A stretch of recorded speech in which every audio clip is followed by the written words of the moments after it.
Hello and welcome back to Garry's Garage, and today the Shogun is going.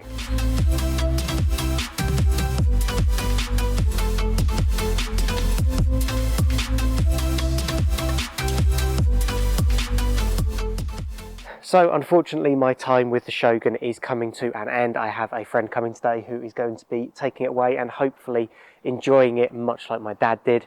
It has been a very good workhorse to me, and it has done all of the work that I've needed it to do.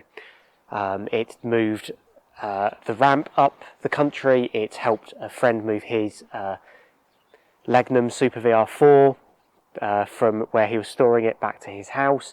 It's brought up the new shell that I will maybe use as a donor for my Legnum, or possibly as another car to build up in the future. And it has done all of the other trips that I've needed it to do whilst I've been clearing out my dad's workshop. But this isn't really the vehicle for me.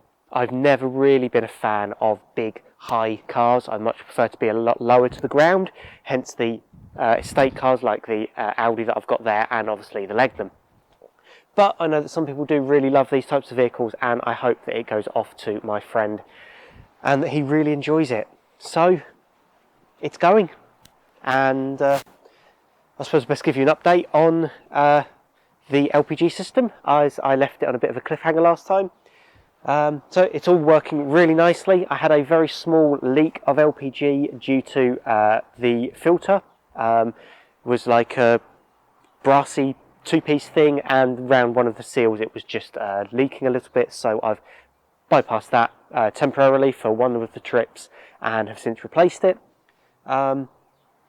And that's now working really nicely. I sat down on a journey to my dad's place with my stepdad driving this and me sitting with the laptop and looking at the fuel trims and what the main petrol ECU was commanding for fueling, and adjusting the LPG to match it. And it was driving now with almost zero fuel trims, which means that the petrol engine is not adjusting the fuel up or down based on the amount of fuel that it's injecting.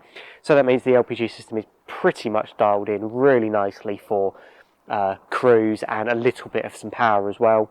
And then, yeah, and even under load it was richening up really nicely, just as it should.